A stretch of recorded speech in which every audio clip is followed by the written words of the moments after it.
On today's edition of the Locked On Eagles podcast, it's stock up, stock down time after a 21-17 win over the Kansas City Chiefs. This is the Locked On Eagles podcast. You are Locked On Eagles, your daily Philadelphia Eagles podcast. Part of the Locked On Podcast Network, your team every day.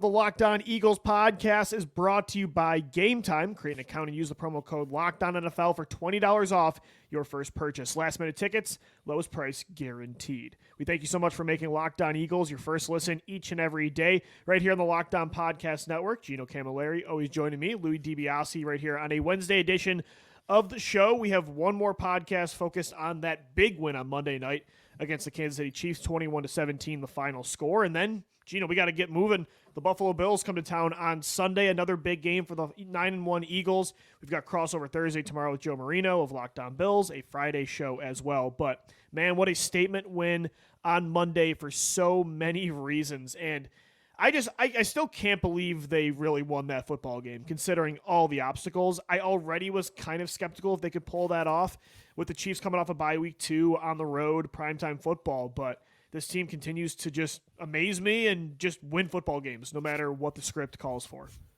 It's to the point where you said that you're like, how do they win this game? You're saying like they shouldn't win this game. Everybody through 2.5 quarters. I was going to say, what, 2.5 hours we're watching that, Gino? It's like, oh, 100%. They're not winning this game. I didn't think they were going to fully win until like the fourth quarter. I don't know. But there's just one thing that's just constant. It's the guy behind center. Yep. Like there were times I remember thinking back to 2014 or whenever Sam Bradford got here, I just 15. Like to blank that time out of my life where you're sitting there watching a game and you're saying there's no possible way they're going to get back into this game. Like a one-score lead felt like the end of the world. And now Jalen Hurts just kills double-digit leads like it's his job. Quite literally, that's all he has done is eviscerate second half, double-digit leads, come in the clutch when it matters in the fourth quarter, in spite of Brian Johnson's play calling at time, and trusting his playmakers to make those plays. I agree, and all he does really is win football games. And, me and you in the past have always talked about how, wins aren't an individual stat. You have to contextualize everything. It's why, you've done a great job of this, kind of bringing this to the show, of posing those three main questions, like, have you won because of this player? Have you won with them? Have you won in spite of them? That's kind of how you measure them, and that's how you can quantify wins from an individual standpoint. For Jalen, I think wins are absolutely an individual stat because whatever the game is called for, he has been a reason the Eagles win the football game, the main reason. I mean, just read some of these stats. I mean, he's one of 4 quarterbacks to go 9-1 in back-to-back years since the merger in 1970. He's the youngest to ever do it. He's 26-2 in his last 28 games. Since 1970, the other guys that have done that, Tom Brady, Joe Montana, and Jim McMahon. He's won 13 straight games against teams with winning records. And it's not like, again, he's in a system where he's just getting by and kind of just going by the tune of a Kyle Shanahan type of play caller and all these weapons. Like, yes, he has a lot around him. But if you don't think Jalen Hurts is impacting literally every part of this football team, then you're not watching. That's like, both things can be true, that he has an incredible support system, but he's also carrying this football team. And that's the thing. Like, I can find an argument in every single it's usually people outside that haven't been watching the Philadelphia Eagles 24/7. But a lot of people say, oh, it's the best offensive line in the league. Oh, did you watch last night? Did you see that they haven't been their common self over the last 4 or 5 games? No, because you haven't been watching. Has Jalen Hurts had to account for a vast amount of the offense? People complain about the tush-push in the red zone, i.e. Peter Bukowski today trying to make a comparison to Jordan Love. Locked On Packers miss me with that. But you look at who he is. He can do that because he put in the time, the effort, the work, and he has won games ever since he was in high school. The dude just does not lose. Lou, we made this point last week on the show when we were talking about this gauntlet that these guys that come from the SEC have done this, where they just play big time games. And I went back and I looked at Jalen Hurts' time at Alabama and Oklahoma. There was a stretch in his freshman year at Oklahoma twice, or not at Oklahoma, at Alabama, that he had to play 4 games in a row against top 25 opponents. You want to know what his record was in that stretch? Sure it was pretty good. 7-1. The only loss was in a national championship game by 4 points to an all-world Clemson team that played out of their mind. He beat Arkansas at number 16, Tennessee at number 9, number 6 A&M, number 13 LSU, number 13 Auburn, number 15 Florida, number 4 Washington, and lost to Clemson. It almost feels like that loss to Clemson was very reminiscent of the loss to Patrick Mahomes in the Super Bowl, but in the regular season, man, he gets it done, and why can't they translate that to the playoffs? Oh, well, they did. He just came up short because the defense, which got a bunch of stops last night, couldn't do that 10 months ago. Yeah, just like whatever the game calls for. I mean, Jalen Hurts finds a way. If you need him to be a pocket passer, he's got you. If you need him to run like he did yesterday in the second half, I thought they needed his legs. He came through, leading double-digit comebacks in the second half. He's done that over and over this year. He has the best rating of any quarterback when trailing by 10 or more this season. I mean, winning shootouts. Again, if you don't think he's impacting the game in every single way, yeah, you're just not watching football. And as you mentioned, like he's been doing this since college. I mean, at Alabama, he goes to back-to-back national championships. Then he loses his job, but he helps them win an SEC title, then takes over another program, takes them to the college football playoff, gets the Eagles to the Super Bowl in only his second year starting. The kid just wins. And again, it's not a coincidence. Like, yes, he's been to 3 incredible places to play football: Alabama, Oklahoma, and the Philadelphia Eagles. But again, 2 things can be true at the same time for why a team has success. It's not black and white, and Jalen is the main reason. And he should be, which I think he is right now, odds-wise, the favorite to win the MVP. And the people that talk about the stats, right, like, just miss me with that. Watch I hate that argument because outside of his 8 interceptions, which is where they instantly go to, his stats are incredible. Like, he's top 3 in almost every category of passing, all-purpose yards, rushing and passing touchdowns. Like, what do you mean? His stats look incredible outside of 8 picks. And if you're going to go by interceptions, then no quarterback's winning it this year. Encapsulate what the most valuable player is. That's Jalen Hurts. That's Lamar Jackson. That's Josh Allen. That's why people in Buffalo, their argument to the interception point, which is the same thing with Jalen Hurts, is like, he's the all-time leader in touchdowns in his first 6 seasons in the National Football League. Brett Favre, that's what it is. It's like, dude, you're taking risks and taking chances, and that was a miscommunication on that interception, but he's, 1 interception away or tied with interceptions with Patrick Mahomes, who people are saying is the MVP? Yeah, everybody throws interceptions. 7, Allen has them. So, again, unless you're choosing, I don't know who else a quarterback you would choose, unless you're choosing Myles Garrett or a non-quarterback MVP, interceptions are going to be a part of that conversation. You can't really pick somebody without them. And yeah, they have A.J. Brown and DeVonta Smith, but Patrick Mahomes has won MVPs when he had Tyreek Hill and Travis Kelce, and Tom Brady has won it with Randy Moss. The notion like, that it's ridiculous. Just because you have talent, you can't be the MVP. I don't agree with that at all. Watch the tape, Lou. Yeah.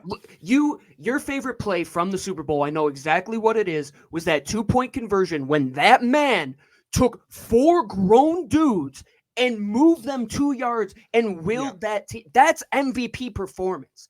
And it might not have been the prettiest game in the world for 2.5 quarters for Jalen, but outside of that interception, he didn't put the ball in a dangerous area. He took care of the football when it mattered. He picked up big 3rd downs when they needed to late in that game. They were 0 for 5 on 3rd downs to start that game because they were behind the sticks. And then all of a sudden, they just got back to basics, let those routes develop, got back to the run game, and let Jalen be Jalen. And who accounted for 14 of those points for you to nail Lou's LOE 3 pick of Jalen Hurts, 2 touchdowns anytime. I love that. At least I hit that one. But yeah, like, again, Monday wasn't his best performance. But again, you're trailing in the second half by double digits against the Super Bowl champs. You're in the rain on the road against an elite defense that is blitzing, excuse my French, but the piss out of you. I mean, just every single play, they're coming after you. He's not even 100% healthy still. And in the second half, he rushes for 2 touchdowns. In the fourth quarter, he goes 6 of 9 for 81 yards with a 95.1 passer rating.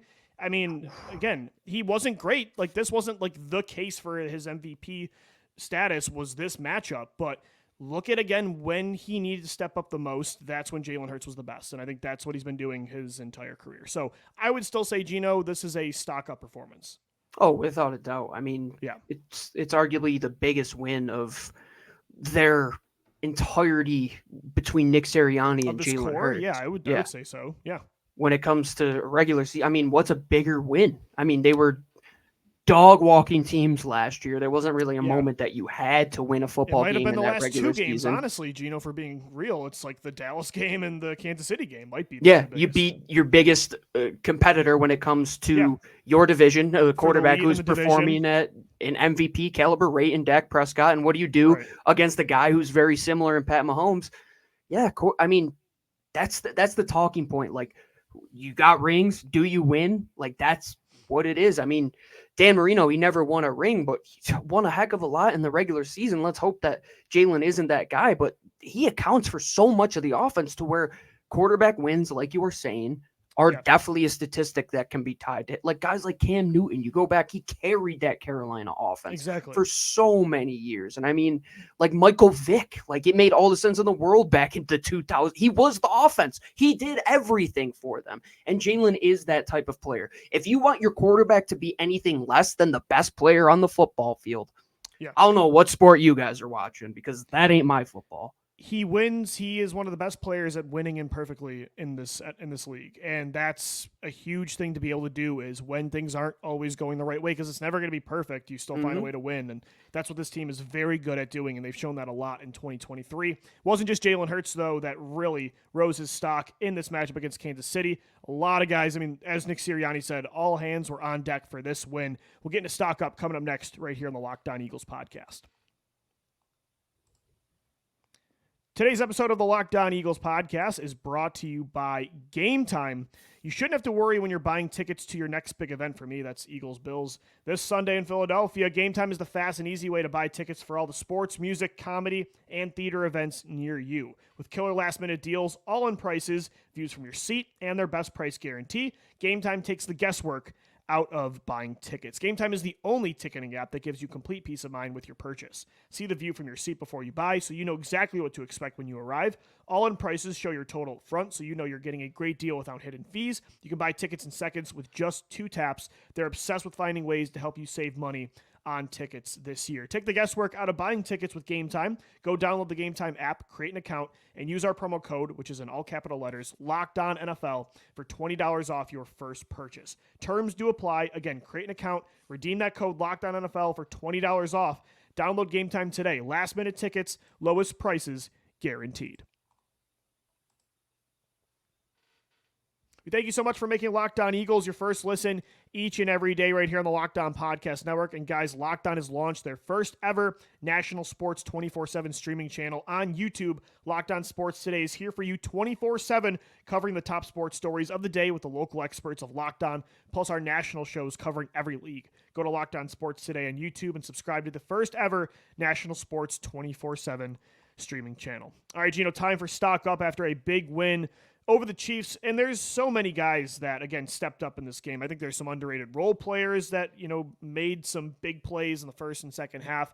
I think most of the players that I thought about were on defense, but I will say on offense too, like there were some guys that when they needed to make plays in the second half, they did step up. But I think the most amount of positives we have to highlight is on Sean Desai's defense, which, by the way, shut out Patrick Mahomes, Andy Reid, and Travis Kelce in the second half. I mean, that's definitely was not on my bingo card for Monday night. There's a little dig at a certain someone in the Eagles post-game locker room talk with Nick Sirianni, and he pointed out the defense, and he said, that's a championship caliber defense right there. And I knew exactly what that comment was. And I think everybody in that building, I think so. I mean, was it at JG? It probably was. Lou. Feels like it. To see the performance that Sean Desai put on in the second half is truly outstanding from a perspective of Sam Howell putting on Tom Brady-like performances against this defense time and time and time again. But Tua Tagovailoa and the greatest show on turf, limited on offense. Yeah. Patrick Mahomes and this offense, which is so good. In the second half, they've been a little down this year. We know that.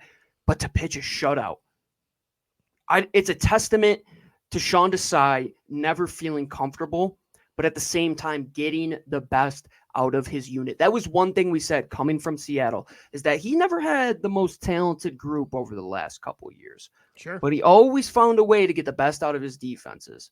And man, they looked really good at times, both in the secondary and the front is elite by every stretch. Everybody on that front made a play yesterday that mattered in a big moment. That's the thing that's encouraging is it's completely different than Jonathan Gannon last year where, yes, of course, the numbers looked way better than this year. But, I mean, he had such incredible personnel on all three levels where, not saying this defense doesn't have a ton of talent on all three levels too, but it's been different. They've struggled. They haven't been as healthy. And Sean Desai elevates his unit more than Jonathan Gannon did by a landslide. And to me, again, the secondary was something we've been concerned about. But the good news is, Gino, as you mentioned, I like that you highlighted the Dolphins game in this game because two of the three best teams in the passing game that you've played this year, I'll throw in Dallas. They, of course, got the best of you a few weeks ago. But the fact that maybe the two best games you've had this year from a secondary perspective were against the Chiefs and Dolphins, that gives me a ton of confidence that heading into the playoffs, if they run into these types of teams again, they are capable of stopping them. Like, yes, they're also capable of allowing Dak Prescott to throw for almost 400 yards, which last year they didn't have that in them. But at least we know they still have the highs, right?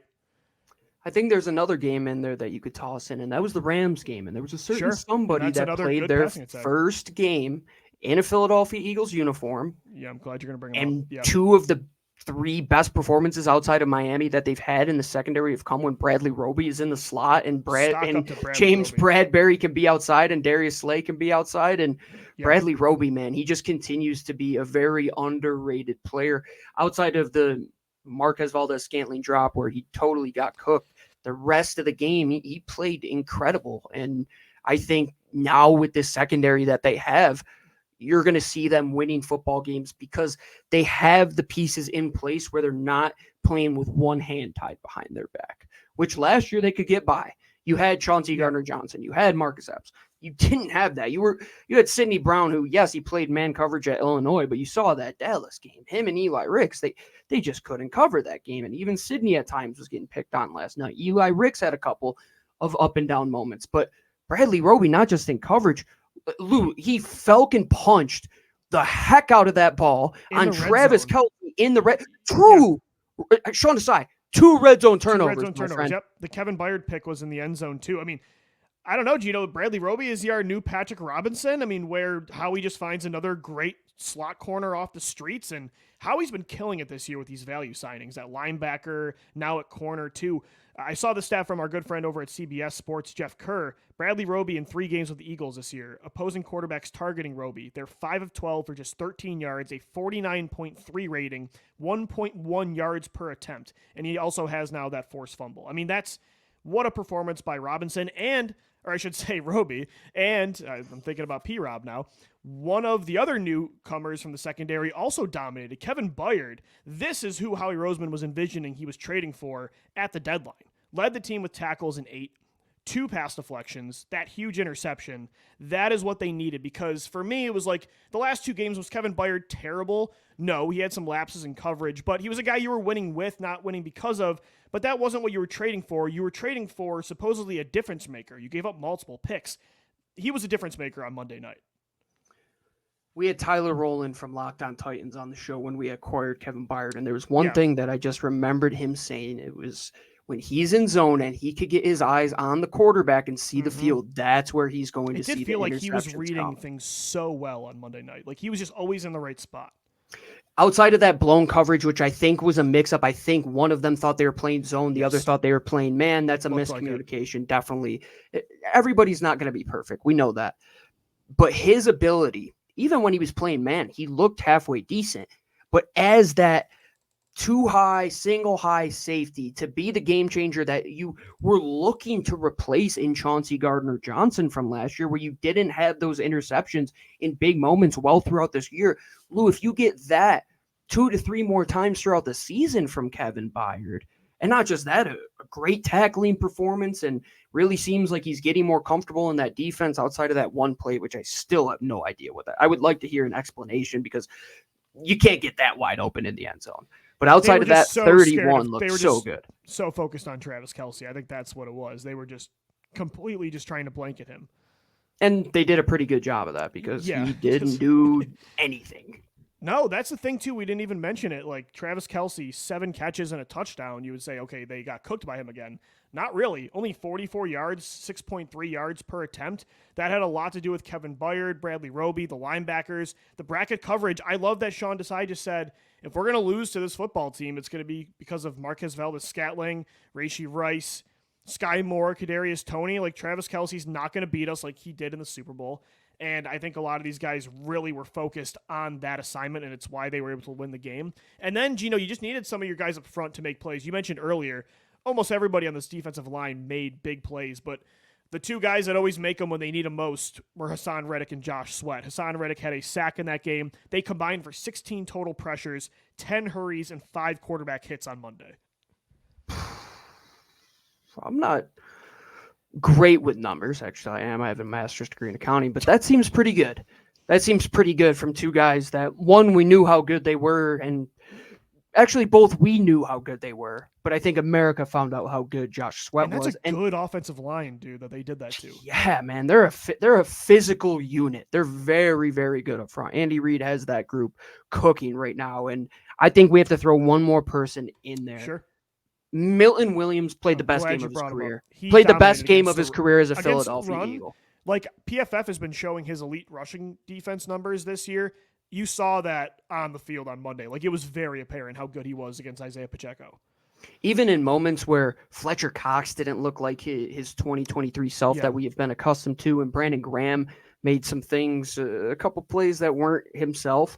But the young guys, like, you can rely on these cats, man. Like, what is Milton gonna garner in free agency? Like, I know teams value that type of player very highly, but I'm just thankful that the Eagles have him right now, because you have 3 guys up front, Jalen, Jordan, and Milton, with the 2 young bucks on the outside and Haason and Josh Sweat. Dude, you have a really good unit that all these guys are like 27, 28, 24, 25 years old. That's great moving forward. And Sean Desai really has found the perfect mold and a very good way to interchange these guys while giving all of them minutes and allowing them all to be fresh, which I think is the biggest testament to your defensive coordinator, is letting these guys cook. Like, let Milton cook when he's hot, and let Jalen Carter just go and dominate and draw double teams. Who, by the way, is getting held every single play, but I almost take it as a compliment. It just shows how good he is. Like, he was being held on Monday every single play and still got to Mahomes pretty consistently. Stock up Howie Roseman for just acquiring explosive pass rushers that garner that much attention and get Pat Mahomes off his spot. There were a couple times where Pat Mahomes, he's moving off of his line and he throws a pass awry because he's on the move. And why is that?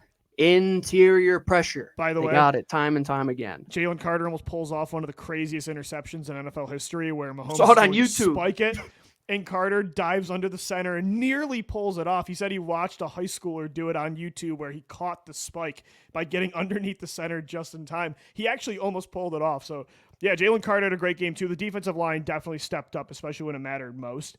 Gino, anybody on offense that you would say was a stock-up performance outside of Jalen Hurts? DeVonta Smith is so freaking good.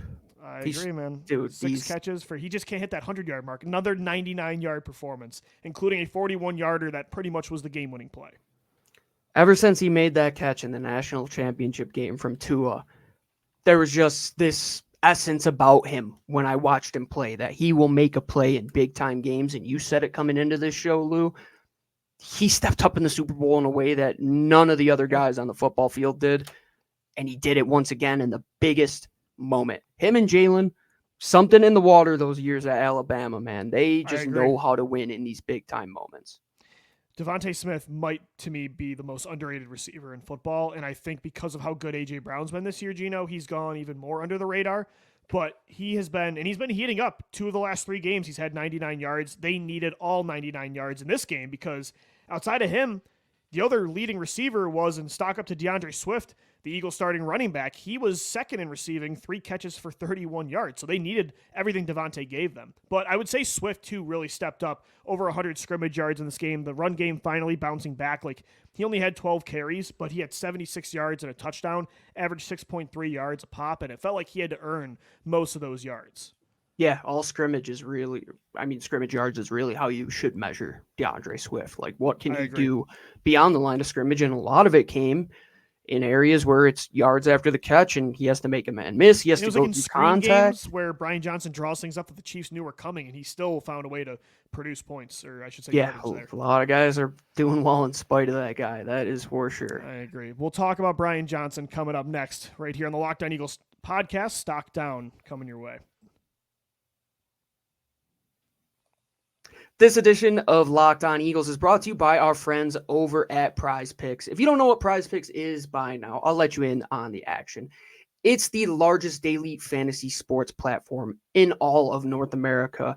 And why is that? Well, it's simple, easy, and you can win a whole bunch of money. All you have to do, take your phone, download the Prize Picks app, and you put in picks. 2 to 6 players. Say, are they going to go more or less than their Prize Picks projection? For example, if you want to say against the Bills that Jalen Hurts will have more passing yards, A.J. Brown will have more receiving yards, and let's say Josh Allen will have more interceptions, you can make all of those entries. And you can also get in on the specials this year where you can combine basketball and football. If you want to take Jalen Hurts for more passing yards and you want to take Steph Curry for more points in an NBA game, you can absolutely do that. And if you want to play alongside Meek Mill in Philadelphia, guy is a legend. You can also get in on the action with the community plays under the promos tab of the app. You could get in with Meek Mill, Andrew Schultz, a whole bunch of people are on the app. All you have to do once again is get in by downloading Prize Picks or go to prizepicks.com, enter the promo code LOCKEDONNFL in all lowercase for a first deposit match up to $100. You put in $100, they'll give you $100. Make sure you go to Prize Picks, America's #1 place for daily fantasy sports. We thank you so much for making Locked On Eagles your first listen each and every day. It's a Wednesday edition of the show. Stock up, stock down. Stock up to a lot of players, Gino, as we mentioned. Jalen Hurts, DeVonta Smith, and DeAndre Swift really led the way on offense. The defensive line stepped up in a huge way, but the secondary had a great game. I mean, Kevin Byard and Bradley Roby. James Bradbury and Darius Slay, too, they were pretty quiet. They held their own. Again, not against a great Chiefs receiving core, but Bradbury had been struggling, and he really had a good game on Monday. I think when it comes to who they won in spite of, I think there's one key guy I thought of. There wasn't anybody else that really just got destroyed on Monday, even on offense. Like, yeah, A.J. Brown only had 1 catch, but I don't want to say it was stock down. Like, he struggled, right? I think one person that did struggle was on the coaching staff, and it was Brian Johnson. I thought there were a number of times where his play calling was just way too simplistic. He was stubborn, going for the same plays over and over despite them not working. And then you'd see this really great creativity, and you're like, more of that, and it would just go away. It was too far and few between, and I think that's been a frustrating theme with Brian Johnson this year. I don't know how I feel about him because he's just so hot and cold, I feel like. He just doesn't...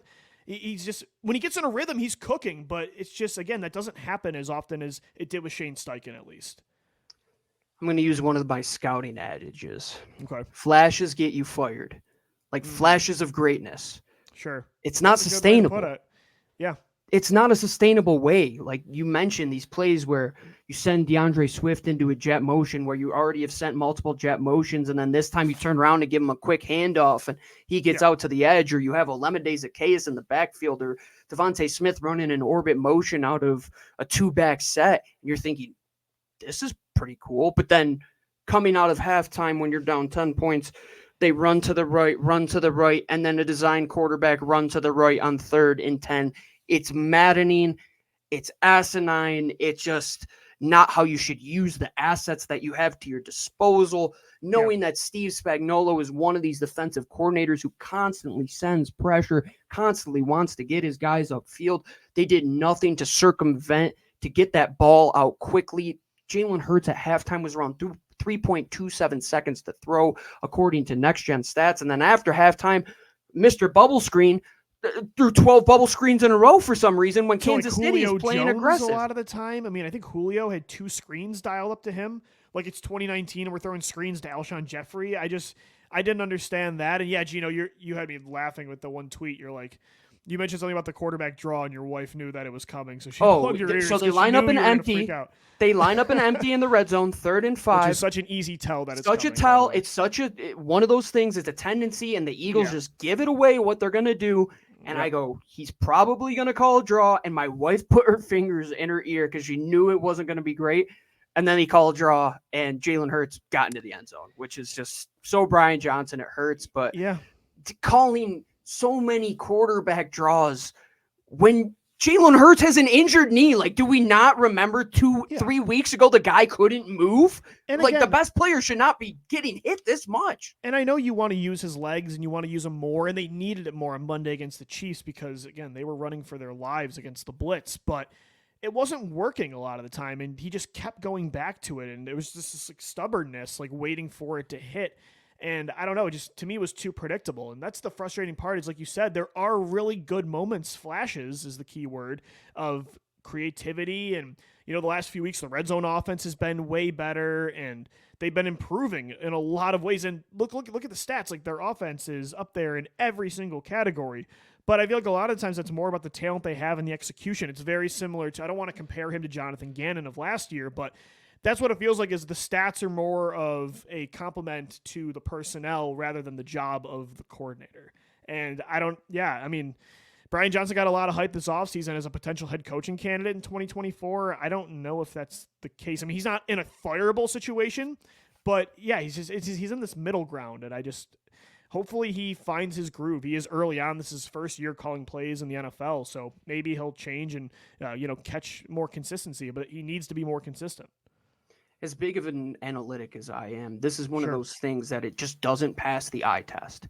When there's a point when they put up a graphic that you're 0 for 5 in the first half on 3rd down, why is that? Let's get to the root cause. Well, you're not setting up your team on 1st and 2nd down. You're constantly playing behind the sticks. I mean, Lou, what were their first 4 3rd downs? It was like 3rd and 10, 3rd and 11, 3rd and 9. I don't think they had a 3rd and 5 or shorter in the first half. No. And it took you until the second half to convert some of these 3rd downs, which was still Jalen having to go and make a play or waiting for DeVonta Smith to come open or having to just luck into DeAndre Swift getting the ball on another screen that you called that they didn't knock down. And it's really, to me, a Mike Groh situation, Lou. Like, when we think back on 2018, that wasn't Mike Groh that won them those last 4 games and put them into. Absolutely not. Nobody on earth is going to convince me other. And if you watch the Eagles, it's not Brian Johnson. It's not him. It's Jalen Hurts. It's DeVonta Smith. Anybody, I'm telling you, anybody with eyes can see what they were doing in that first half and say, this is ridiculous. So like, let's just pack it up and go home. I think you feel stronger about this than I do. Do you feel like you almost like, if this is how it continues, you don't want him as the offensive coordinator next year? 100%. 100%. Really? Wow. Yeah. The biggest indictment to me is the play to DeVonta Smith was on an audible. Like, we had to check out of the play that he called to get the biggest explosive play of the game. Come on. That's a fair point. Yeah. I mean, again, there have been, I think, more positives than what you saw with Mike Groh in 2018, but I totally get your frustrations, and it's something that, it could come back to bite them as the year goes on. It just hasn't yet. It's just like Jonathan Gannon last year, where I'm Chicken Little saying, it's going to come back to bite you. It's going to come back to bite you. It's going to. What if you do that in the playoffs, Lou, against San Francisco? You go 0 for 5 in the first half on 3rd down. Yeah, you're not going to win games that way. You're not going to. No, I agree. And even the fact that they got away with it against the Chiefs is miraculous. And that was just the unique game script that it was calling for. But, again, I agree with you. I think it was definitely a stock down performance from Brian Johnson. But again, I think outside of him, Gino, that's all I've got for stock down.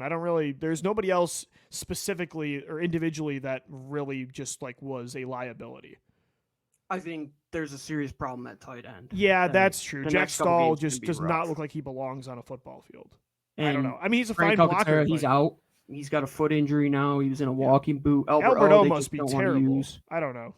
A couple weeks ago, we said it would be ridiculous to call Gronk Dude, I don't know. Like, ring him up. He looks like he's in good shape still. And At this point, Julio looks pretty old. OZ, dude, they the just last couple games he hasn't looked old. Yeah. But that's the thing. Like that game kind of alarmed me a little bit in the sense of they need Dallas Goedert back early because DeVonta and AJ they have to carry the load in the passing game, or like you're going to need more from you. You need what you got from DeAndre Swift. Like that's who I'm putting my stock in now. Is like OZ and Julio aren't saving you. Neither are the tight ends. Like I think Swift needs to be that third passing target right now until Goddard comes back.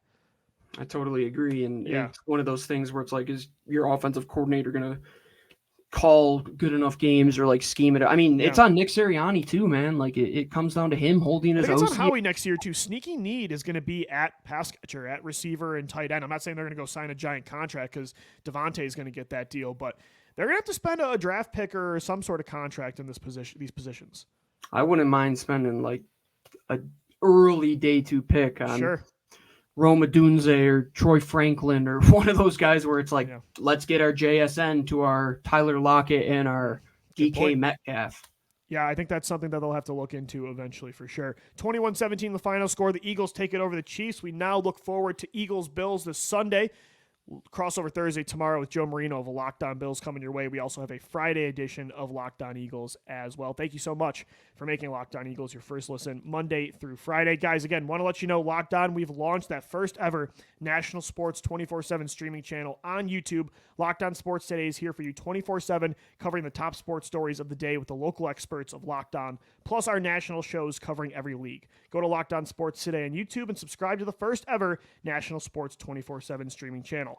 For Gino Camilleri, I'm Lou DiBiase signing off right here on Locked On Eagles. As always, thank you for downloading, thank you for watching and listening, and let's go Birds. Fly, Eagles, fly.